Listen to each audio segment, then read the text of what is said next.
નમસ્કાર મિત્રો, સ્વાગત છે તમારું અમારી YouTube ચેનલમાં। તો મિત્રો, આજના વિડીયોમાં એવી અગત્યની એક આવાસ યોજના વિશે ચર્ચા કરીશું કે જે યોજનાનું નામ છે ડોક્ટર આંબેડકર આવાસ યોજના। મિત્રો, આજે ડોક્ટર આંબેડકર આવાસ યોજના છે તે યોજના અંતર્ગત મકાનના બાંધકામ કરવા માટે રૂપિયા 1,32,000 સુધીની સહાય આપવામાં આવે છે। તો યોજના વિશે આપણે તમામ પ્રકારની માહિતી એક જ વિડીયોમાં મેળવશું, જેમ કે યોજનાનો લાભ કોને કોને મળવાપાત્ર થશે, યોજનાનો લાભ મેળવવા માટે અરજી કઈ જગ્યાએ કરવાની રહેશે, અરજી ફોર્મ ભરવા માટે કયા કયા ડોક્યુમેન્ટની જરૂર પડશે, આ તમામ પ્રકારની માહિતી મેળવી લઈએ। પરંતુ તે પહેલા વિડીયો ગમે તો લાઈક અને શેર કરી દેજો, ચેનલમાં નવા હોય તો ચેનલને સબસ્ક્રાઇબ કરી દેજો। તો ચાલો મિત્રો, વિડીયોની શરૂઆત કરીએ। મિત્રો, આજે ડોક્ટર આંબેડકર આવાસ યોજના છે તે યોજના ગુજરાત સરકારનું જે નિયામક અનુસૂચિત જાતિ કલ્યાણ આવેલ છે તેના તરફથી અમલમાં મૂકવામાં આવેલી છે, જેથી કરી સ્વાભાવિક છે કે આ યોજનાનો લાભ છે તે અનુસૂચિત જાતિના લોકોને જ મળવાપાત્ર થશે। વાત કરી લઈએ આપણે યોજનાના મુખ્ય હેતુ વિશે કે આ યોજનાનો મુખ્ય હેતુ શું છે। તો કે મિત્રો, અનુસૂચિત જાતિના નબળી આર્થિક સ્થિતિ ધરાવતા જે લોકો છે અને ખાસ કરીને જે ગરીબી રેખા નીચે જીવન જીવતા જે લોકો છે, ઘર વિહોણા છે કે જેમની પાસે રહેવા માટે પોતાનું મકાન નથી, તો તેઓને આવાસ પૂરા પાડવા માટે સરકારશ્રી તરફથી એક અગત્યની યોજના અમલમાં મૂકવામાં આવેલી છે કે જેનું નામ છે ડોક્ટર આંબેડકર આવાસ યોજના, કે જે યોજના અંતર્ગત તેઓને મકાનના બાંધકામ કરવા માટે આર્થિક સહાય આપવામાં આવી છે। હવે જે વ્યક્તિ પાસે ખુલ્લો પ્લોટ હોય અથવા તો તદ્દન કાચું ગાર માટીનું મકાન હોય અથવા તો ઘાસપુડાનું મકાન હોય અથવા તો કુબા ટાઈપનું મકાન હોય, એટલે કે મિત્રો રહેવા માટે યોગ્ય મકાન ન હોય, તો તેઓને મકાનના બાંધકામ કરવા માટે આ યોજના અંતર્ગત સહાય આપવામાં આવી છે।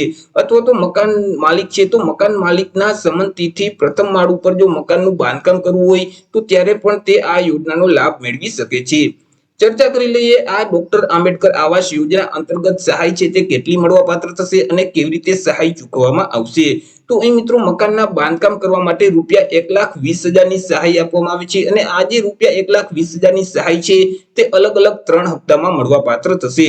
જ્યારે મિત્રો તમે અરજી ફોર્મ ભરશો અને તમારી અરજી મંજૂર થઈ જશે તો મંજૂરીના હુકમ સાથે જ રૂપિયા 40,000 નો પ્રથમ હપ્તો તમને આપવામાં આવશે। ત્યાર પછી મકાનનું બાંધકામ છે તે લિંટર લેવલ પૂછશે એટલે ત્યારે બીજો હપ્તો રૂપિયા 60,000 નો તમને આપવામાં આવશે અને ત્યાર પછી મકાનનો જે ત્રીજો હપ્તો છે તે મકાનનું બાંધકામ શૌચાલય સહિત બાંધકામ પૂર્ણ થશે એટલે રૂપિયા 20,000 નો ત્રીજો હપ્તો તમને મળવાપાત્ર થશે। આવી રીતે મકાનના બાંધકામ કરવા માટે રૂપિયા 1,20,000 ની સહાય આપવામાં આવે છે। ચર્ચા કરી લઈએ આપણે યોજનાના નિયમો અને યોજનાની શરતો વિશે કે આ યોજનાનો લાભ મેળવવા માટે નિયમો કેવા રહેશે, શરતો શું રહેશે।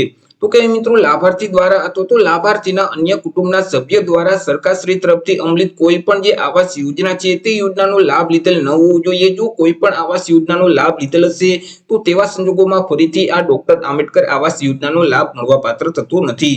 તે સિવાય મિત્રો, આ યોજનાનો લાભ મેળવવા માટે અહીં કુટુંબની વાર્ષિક આવક મર્યાદા પણ નક્કી કરવામાં આવેલી છે। અરજદાર ગ્રામ્ય વિસ્તારમાં રહેતા હોય કે શહેરી વિસ્તારમાં, બંને માટે કુટુંબની વાર્ષિક આવક મર્યાદા એકસરખી જ રાખવામાં આવેલી છે। કુટુંબની વાર્ષિક આવક છે તે રૂપિયા 6 લાખ સુધીની હોવી જોઈએ। જો રૂપિયા 6 લાખ કરતા વધારે વાર્ષિક આવક હશે તો તેવા સંજોગોમાં પણ તેઓ આ યોજનાનો લાભ મેળવી શકતા નથી।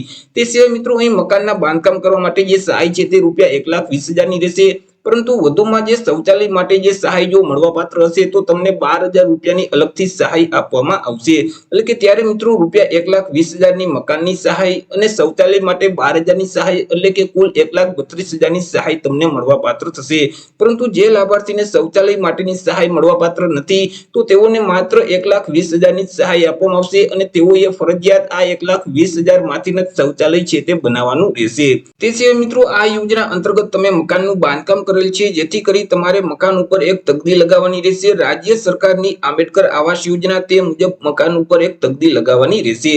તે સિવાય મકાન બાંધકામની ટોચ મર્યાદા છે તે શહેરી વિસ્તાર માટે રૂપિયા 10 લાખની રહેશે, જ્યારે ગ્રામ્ય વિસ્તાર માટે રૂપિયા 7 લાખની રહેશે। હવે ચર્ચા કરી લઈએ મકાનનું બાંધકામ છે તે કેટલા સમયમાં તમારે પૂરું કરવાનું રહેશે। તો તમારી અરજી મંજૂર થઈ જાય અને તમારા બેંક એકાઉન્ટમાં પ્રથમ હપ્તો જે પડે તો તે પ્રથમ હપ્તાની તારીખથી લઈને 2 વર્ષની અંદર તમારે મકાનનું બાંધકામ છે તે પૂરું કરી દેવાનું રહેશે। આ યોજનાનો લાભ મેળવવા માટે અહીં લાભાર્થીની એક ઉંમર નક્કી કરવામાં આવેલી છે। લાભાર્થીની ઉંમર છે તે ઓછામાં ઓછી 21 વર્ષની હોવી જોઈએ। જો અરજદારની ઉંમર 21 વર્ષ કરતા ઓછી હશે તો તેવા સંજોગોમાં પણ તેઓને આ યોજનાનો લાભ આપવામાં આવતો નથી.